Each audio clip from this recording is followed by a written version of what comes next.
Facebook world.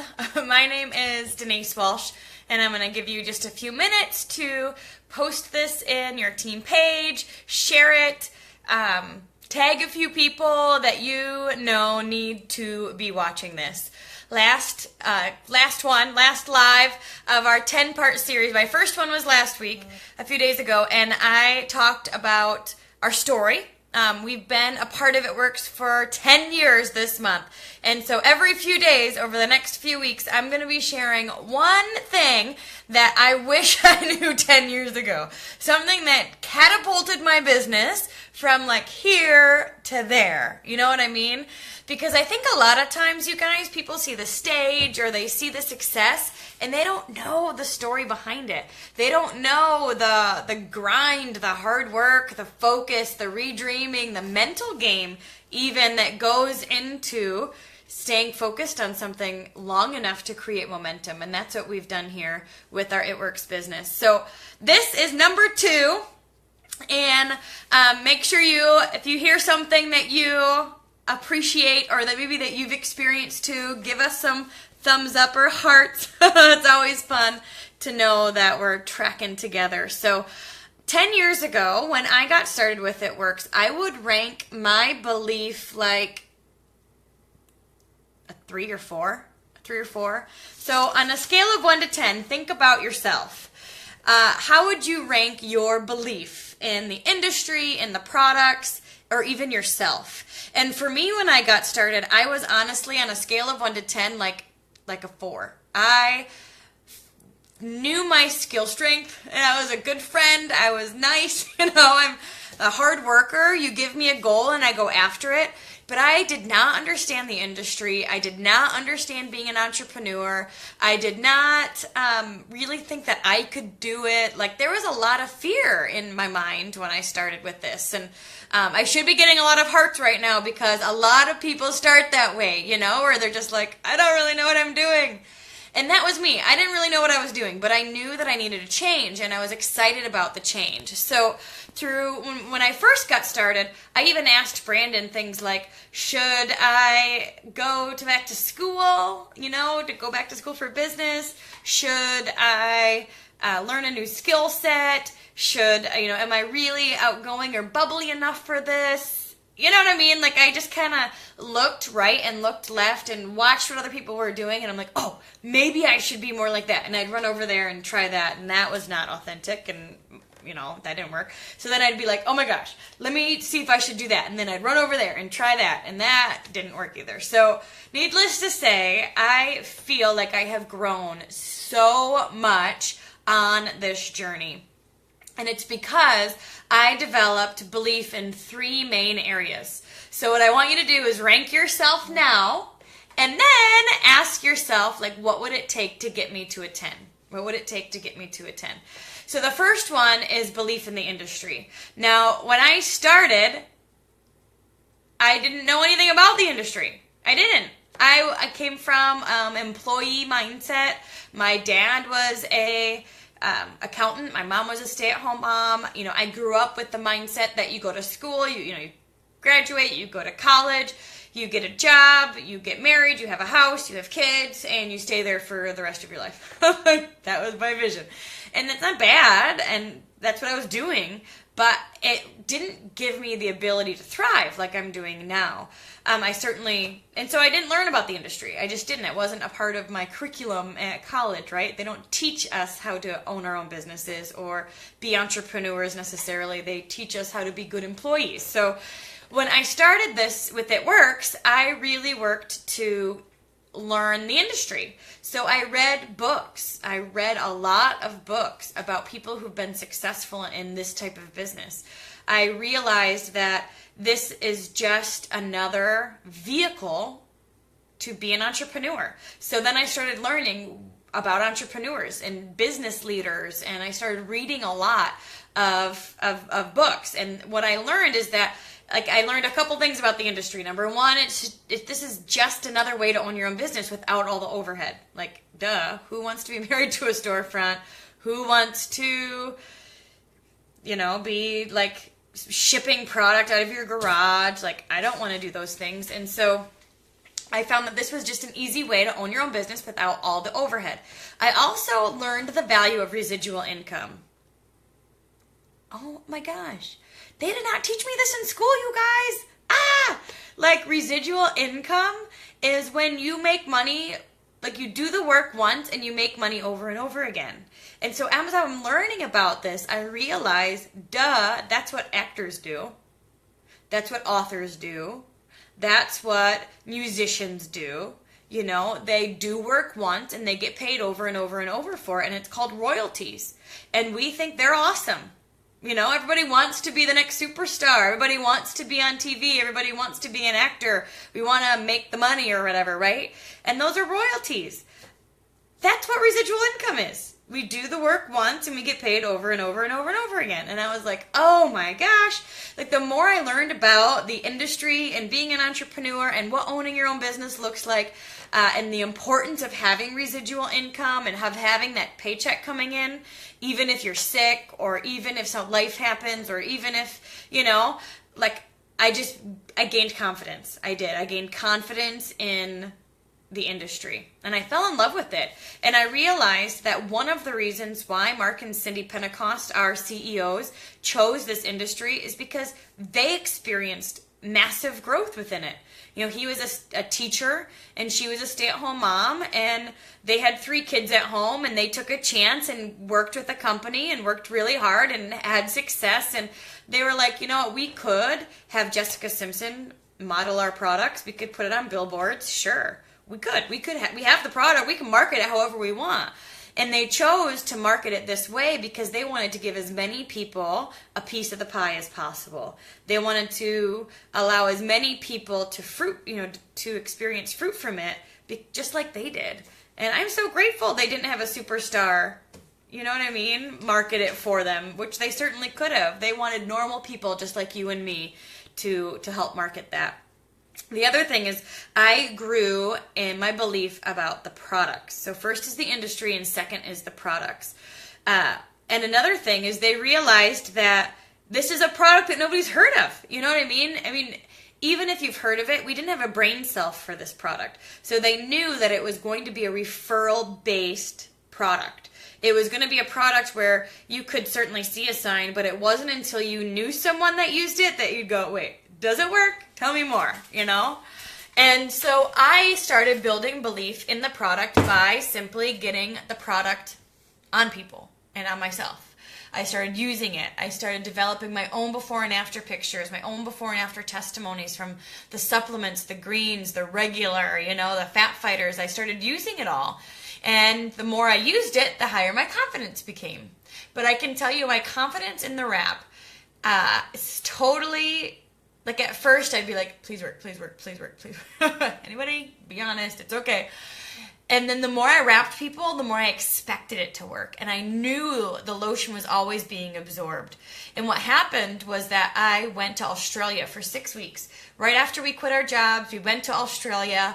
We wrapped as many Aussies as we could. And I had never wrapped that many people. Like we had wrap parties almost every night. We had wrap appointments during the day. We were meeting with people there that had signed up on our team, and we were asking them just to book our calendar, and we wrapped the heck out of people.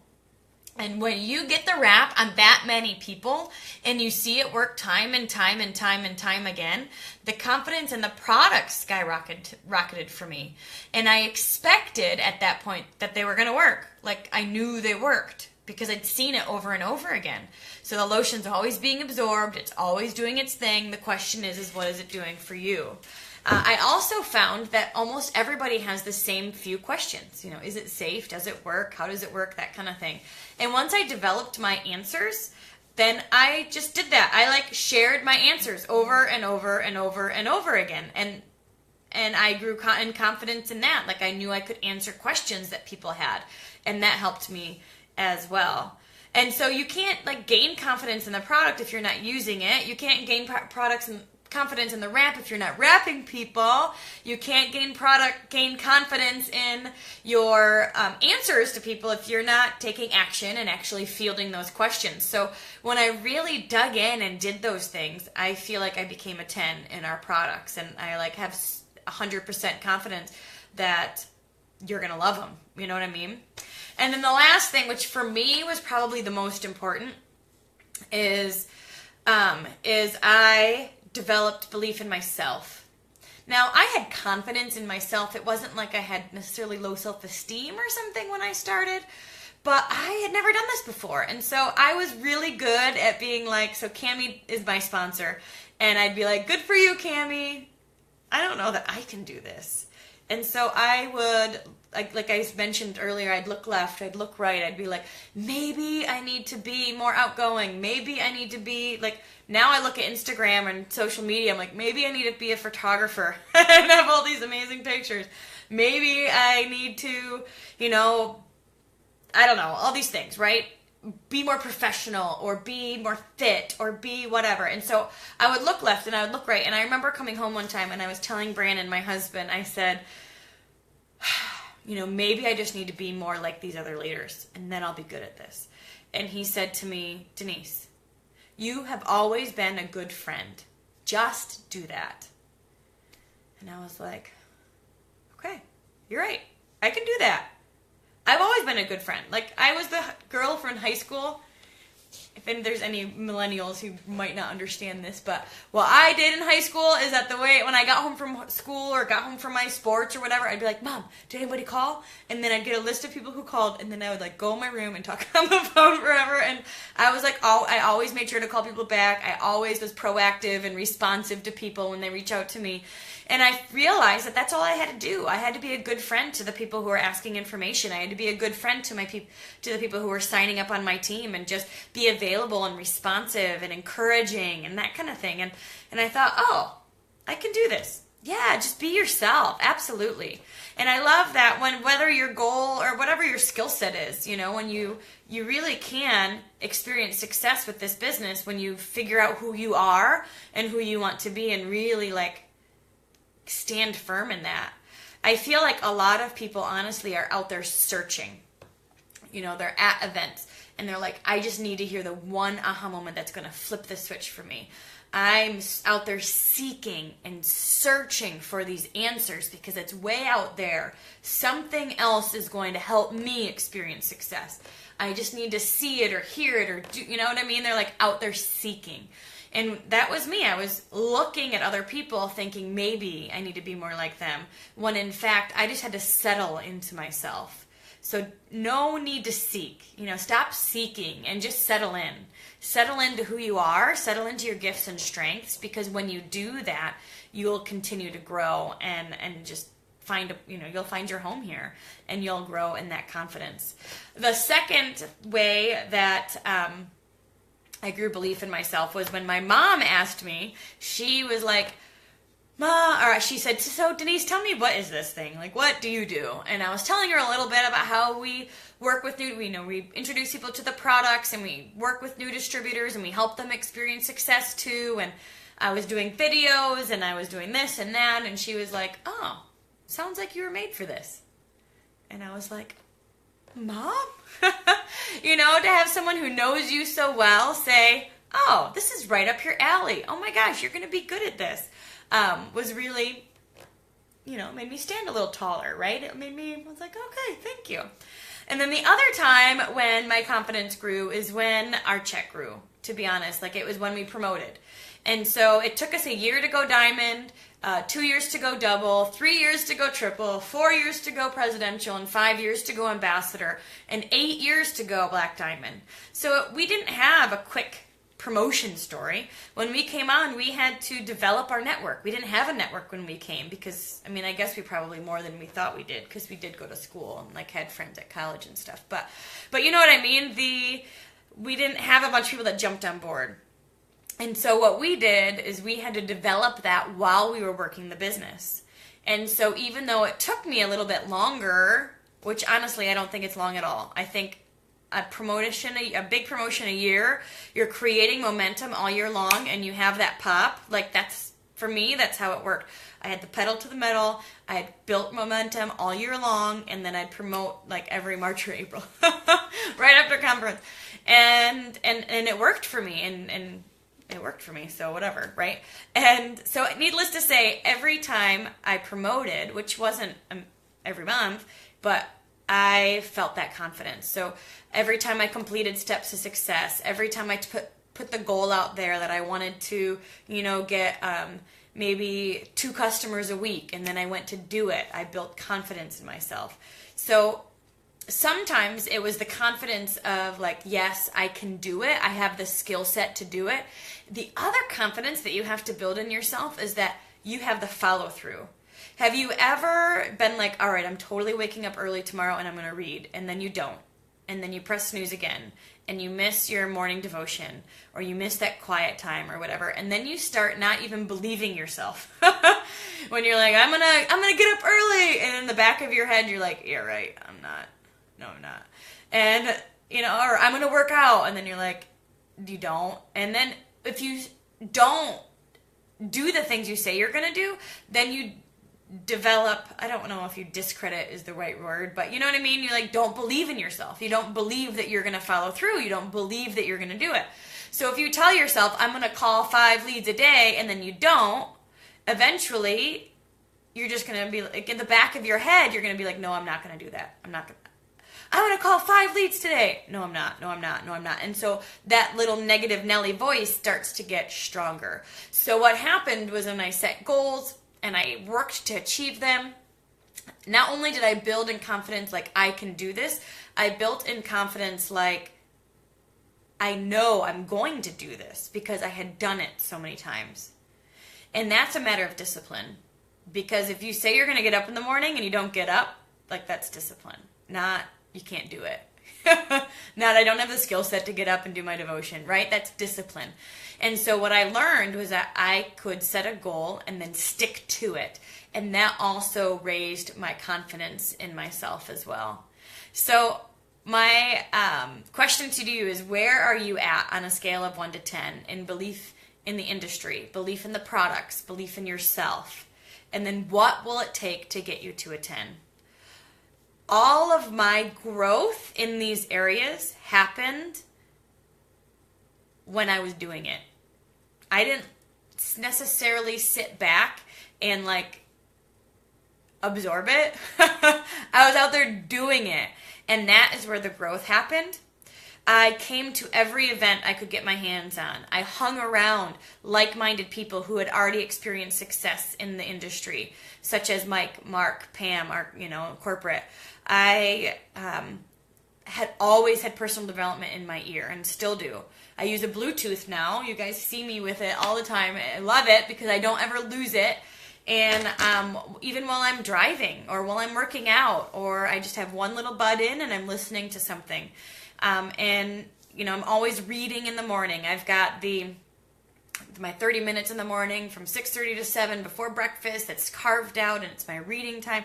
I'm always pouring into myself, always reading, learning, growing in that way. But then always getting to events because I know that I'm going to connect with someone that is going to inspire me, that I'm going to learn a tip or a trick or a verbiage or something that's going to excite me to go and try it. And it's going to keep me motivated and focused. So getting to events, you guys, and just plugging into as much as you can and then taking daily action is how I built belief in the industry, the products, and myself. And you're not going to do that by sitting behind your computer necessarily, like hoping people are going to call you. You're going to do that by taking massive action, by getting the rap on people a lot, by messaging people and learning your spiel a little, how do you respond to common questions? By doing it a lot. That's how you get good at it. And that's all I did. That is all I did. I just took massive action in one direction and worked to create momentum within my team. And when I did that, I created momentum within myself, and I grew to a 10. One last thought before we head out is, they say if you want to recruit 10s, you got to be a 10, right? You're only going to recruit your number and lower. So if your confidence level is a 4, then you're going to recruit 4s and lower. So if you want to recruit 10s, then we got to become 10s. Now, I'm not saying there's an end game, because even though I have confidence, I still am learning and growing and, evolving, and we always want progress and movement. So it's not like it's ever ending. We always are growing, but you want to become that 10 so you can draw 10s into your team. So again, learning, growing, personal development, getting to events, dreaming, getting excited and clear, passionate, all that kind of stuff is going to help grow your belief, build you into a 10, so then you can recruit 10s too. So, all right, well, stay tuned. We're going to come back at you in another few days with my number 3 lesson that I learned over the past 10 years, and hopefully you can learn it a little bit faster than I did. Bye, everyone. Thank you.